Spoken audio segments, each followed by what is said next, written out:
Hi student, आज आप लोगों का most VVI theorem, name of the theorem Pythagoras. तो आज आप लोगों को पाइथागोरस थ्योरम के बारे में विशाल कुमार आपको बताने जा रहा है, जो कि उसने बोला था कि पाइथागोरस थ्योरम तो मेरा चुटकियों का खेल है। तो देखिए किस टाइप से चुटकी बजाकर इसको हल करता है।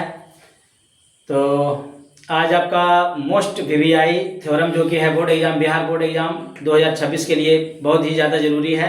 इस पे आपका सवाल बनेंगे और साथ में थ्योरम तो आ ही सकता है। तो इस तरह से आज आप देख लीजिए, आपका थ्योरम विशाल कुमार साबित कर रहा है। आइए इधर।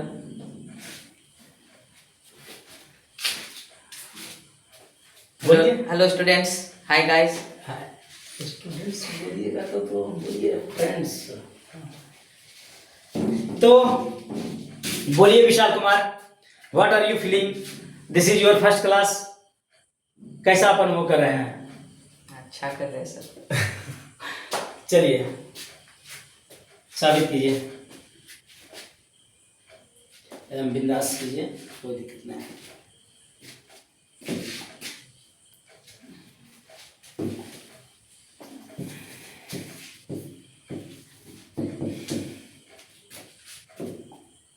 कितने आ रहा है? इतना आ रहा है ना?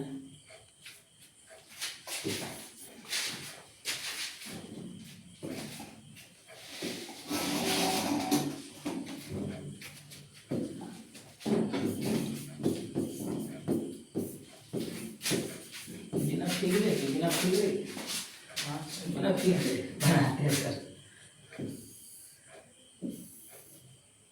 येलो लीजिए, येलो लीजिए। फिगर चेंज करते हैं। येलो ही पे बना दिए पूरा, कोई दिक्कत नहीं।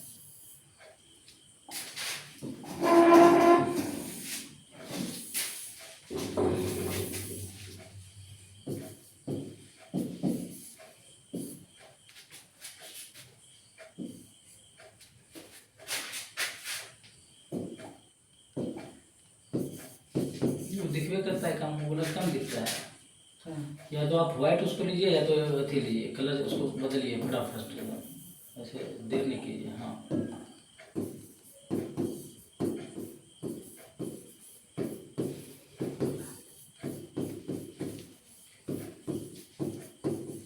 बोलते बोलते माना कि विषय एक त्रिभुज, एक समकोण त्रिभुज है।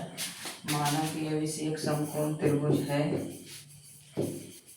त्रिभुज है जिसमें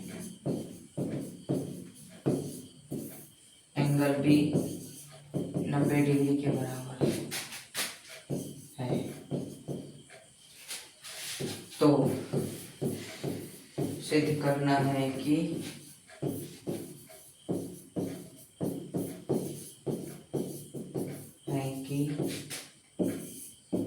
AC स्क्वायर बराबर AB square plus BC square.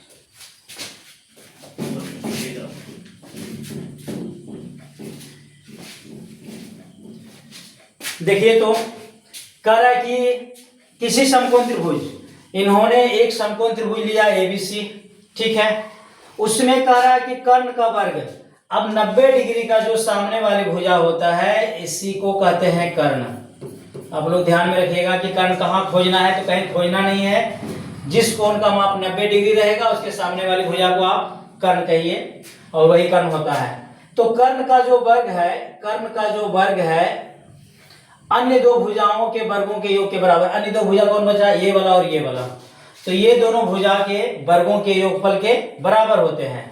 तो इन्होंने दिखा दिया कि कर्ण का जो वर्ग है, कर्ण कौन है? AC, इसका जो वर्ग है अन्य दो भुजा AB और प्लस BC के वर्ग के बराबर है। नेक्स्ट पीले करके पीले कीजिए, पूरे पीले करके। ठीक है सर। अब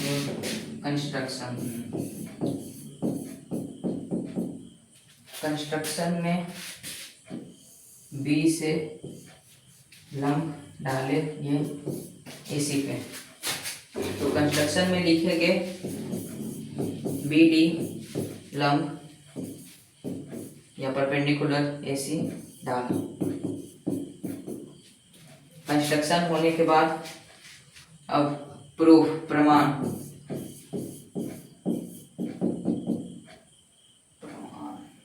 ठीक है, पूरे प्लान दिए चलेगा, दौड़ेगा तो प्रूफ।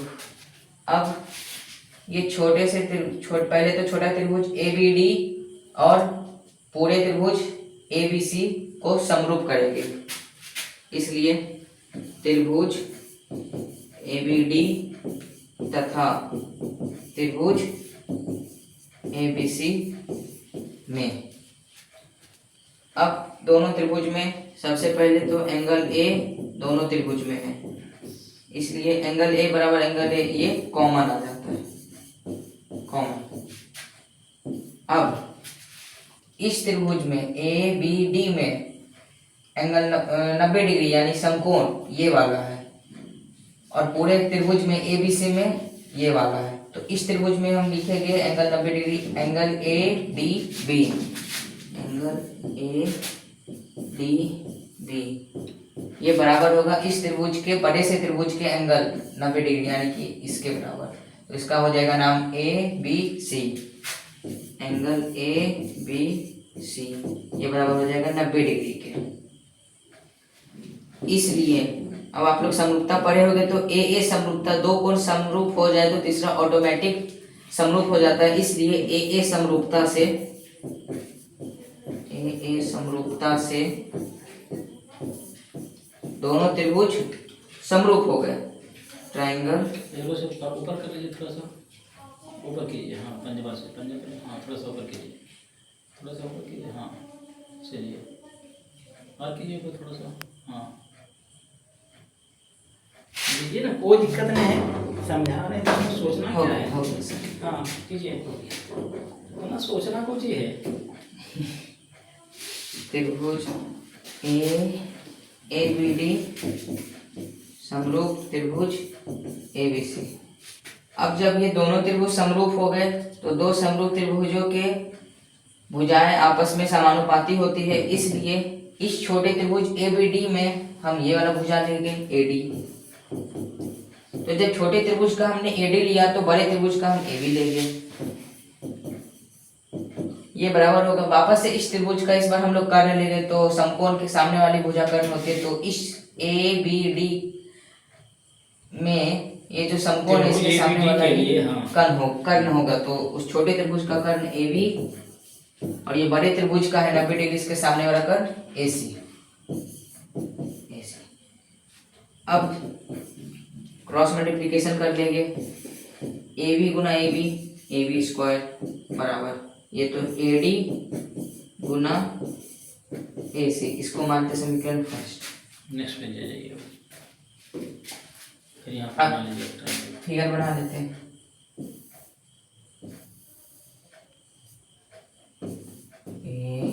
ABC एंगल भी 90 डिग्री, यहाँ से कंस्ट्रक्शन किए थे, नम डाले थे E पे, हाँ हो गया। अब हम लोगों ने समरूप किया था वापस से, ये ABD ये त्रिभुज ये पूरे ABC के समरूप हो गया है। अब इसी प्रकार हम लोग ये BCD ये त्रिभुज को ABC के समरूप करेंगे, तो इसी प्रकार अगेन इसमें इन ट्रायंगल छोटे से त्रिभुज BCD में, या आप इसे BCD कहिए या BDC कहिए, एंगल के मामले में जिस एंगल को आपको लिखना है वो बीच में ही रहेगा, ट्रायंगल आप कैसे भी करके लिख सकते हैं। तो BCD एंड ये छोटे से त्रिभुज और फिर ये बड़े ABC में,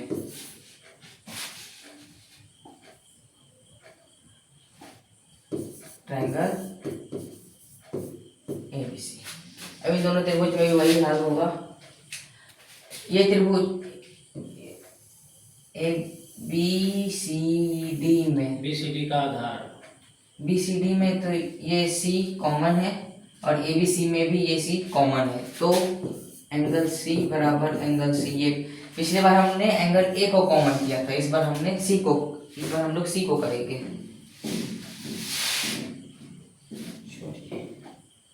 तो एंगल C कॉमन हो गया।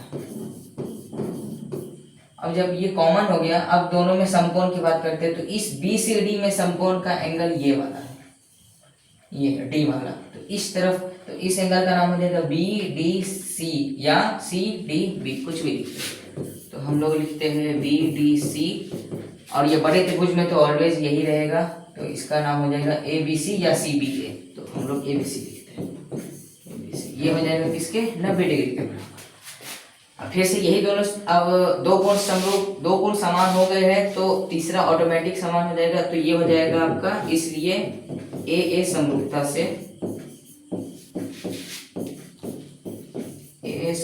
से त्रिभुज कौन सा बी सी डी समरूप हो जाएगा किसके, त्रिभुज ए बी सी के।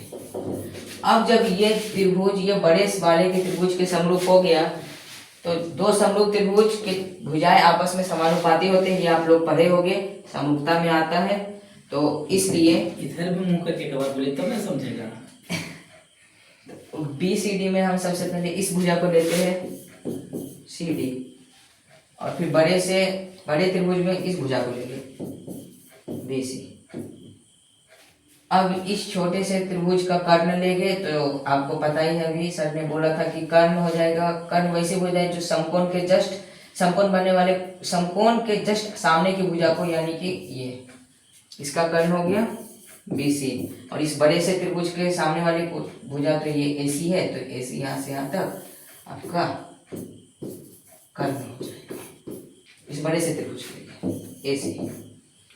आप क्रॉस मल्टीप्लिकेशन कर दीजिए, BC गुना BC square AC into CD, इतना करने के बाद समीकरण सेकेंड। आपने देखा था पिछले बार हमने समीकरण फर्स्ट देखिए, यहाँ पे हमने माना था AB स्क्वायर बराबर AD इंटू AC करके, इसको समीकरण फर्स्ट माने। फिर इसी प्रकार हम लोगों ने समरूप किया, तो यहाँ पे हम लोगों ने समीकरण सेकेंड मान लिया। अब हम लोग आगे करते हैं, दोनों को जोड़ते हैं। अब हम लोग उन दोनों इक्वेशन को जोड़ देंगे समीकरण को।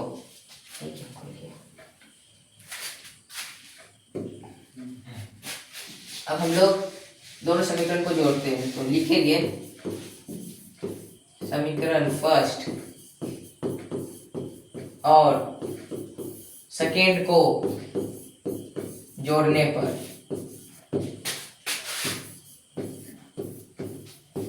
तो जोड़ दीजिए। क्या था समीकरण फर्स्ट क्या था?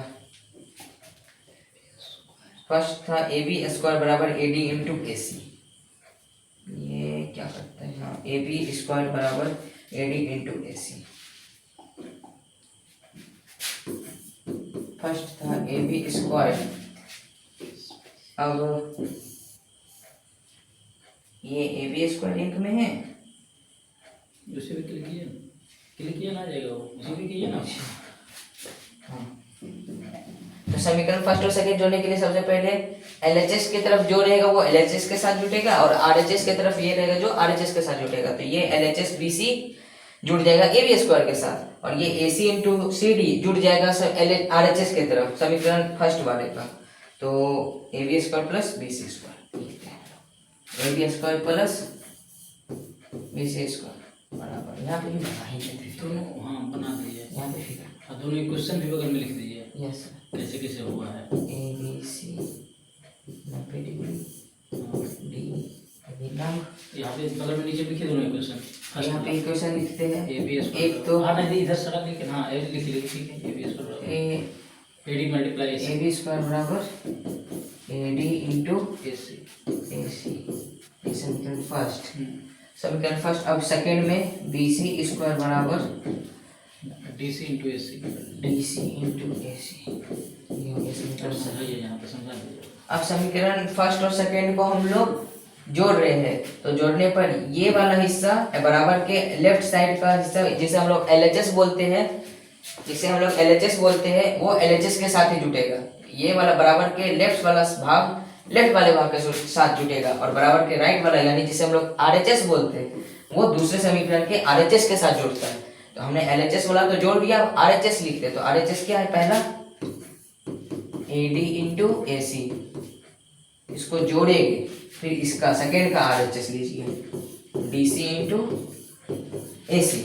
अब हमने तो दोनों समीकरण को जोड़ दिया, LHS को LHS के साथ और RHS को RHS के साथ जोड़ दिया। अब देखिए इसमें तो कोई जोड़ होगा नहीं, तो इसको हम लोग वैसे ही लिख लेंगे AB square plus BC square. अब आप यहाँ देखिए AC इसमें भी है, इस पूरे में AC गुना में है और इस पूरे में भी AC गुना में है, तो जो दोनों में रहता है उसे हम लोग कॉमन करके निकाल लेते हैं। तो इसमें भी हम लोग किसे निकाल देंगे, AC को निकाल लेंगे। तो निकाल लीजिए, AC को आप लोग यहाँ बाहर में लिख लीजिए। अब देखिए इन दोनों में, इसमें हमने AC को निकाल दिया तो बचा क्या, AD। क्या बचा, AD बचा।